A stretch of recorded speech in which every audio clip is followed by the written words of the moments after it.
Hey, this is Big D again. I'm going to go over another girl I dated. We'll call her Hugh. She was the first woman I technically ever dated at work. Um, she seemed pretty nice and like the girlfriend next door experience, basically. She was probably like 5'2", not that fat, pleasant enough to be around, but she obviously had her problems, and pretty much at the time I dated somebody that was like 22 when I was like 28, 29. So there's an age difference, and there's a lot of like responsibilities, critical thinking, and adulting experiences she never got. So some of the problems off the bat that I can think of is she just recently moved out of her parents' house, like not even a year before I met her. So she didn't know how to basically properly adult in a lot of ways. Second red flag, she had some sort of disease that negatively impacted her in multiple ways. Like she had a back issue that was degenerative, and I guess she had some sort of like circulatory problems in her family, and they affected her even though she was young. So I mean, those are two things that I would suggest avoiding if you're basically going to be dealing with somebody, especially if you're not willing to mentor them for the first one and bring them up.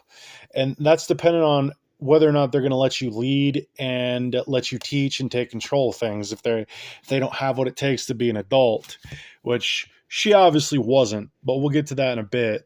Secondly, physical, mental health issues, stuff along those lines. I would suggest not doing that. Like I've known guys that have gotten with women with things like that, and my thing is, I don't really want that stuff to pass on to my kids. Like you do not want your kids to have a degenerative back disease that gets passed on. You do not want your kids to have bipolar stuff like that. I'm not saying she was bipolar, but but she had her own issues. So, I mean, when you start thinking like how could you circumvent her issue to make sure your kids are healthy when they're born, you probably shouldn't have even entertained the relationship to begin with. Once you learn that stuff, it should have just been like a deuces moment. But some of the things and issues she had a problem with, she spent 2 years working a bunch of overtime to pay off student loans, to work in a job that didn't need a degree, that only gave her like a 4% pay raise for the degree. So, and she was talking about going back to school for her PhD or master's or whatever. So to me, I read that as you're going to waste more time in school. You're going to work more overtime to pay it off for like a 3% raise at the job you're currently at. And you didn't really have a decent degree. She didn't have anything that actually produced anything. It was like one of those make work government job degrees. So it just made me feel like she was prioritizing the boss babe, boss girl, feminist script instead of taking a relationship seriously. So that kind of turned me off. The fact that she didn't know how to properly adult kind of turned me off. I tried to help her. I tried to tell her how she could do X, Y, and Z to improve her life, and she just get mad about it because I guess she was just entitled to certain things and didn't want to make sacrifices. So like that was annoying. The fact that I couldn't communicate with her like an adult, and the fact that if I was to take her on my life, I'd probably have to foot the bill for her. That's even more annoying. So I mean, that was unattractive. Then there's the fact that apparently she wasn't very clean. Like I saw the inside of her house once by accident when she left the door open real quick, and there's just dog poo on the floor from her dogs. So apparently she wasn't picking up after the dogs. So again, that'd be an issue that I have to fight over, an issue that I have to get on her about or clean up myself. That's not something I really want to deal with.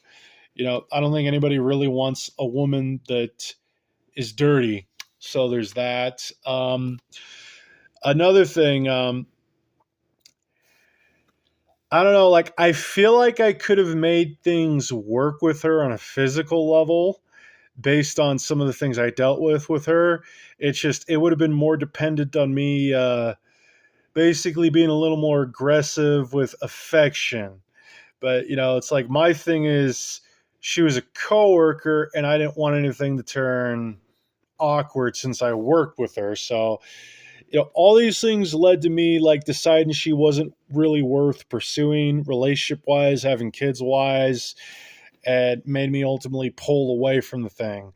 And, like the cherry on top that made me like not care in the end was, it felt like I was investing and she was just taking and not reciprocating. So like I would try to get her to meet me halfway on things. I would try to get her to, do certain things, and just felt like it was my job to go hurt her. It was my job to make things work. And, it just seemed more like a job instead of something where, she was properly reciprocating on her part and making things work. So yeah, those are things I would suggest avoiding. You can't communicate, they get mad when you try to talk to them like an adult, medical health issues in the family that they currently show, they can't properly adult, you're probably going to have to pick up the slack and take care of them if that's the case. I mean, it's not your job to be somebody's maid or butler. They should rise to meet the occasion and try to take care of themselves to the best of their ability. If they fall short and they ask for help and they tried, I can justify helping a woman out or helping somebody I call a friend out of that situation.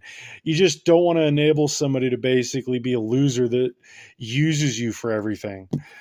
All right, Big D out.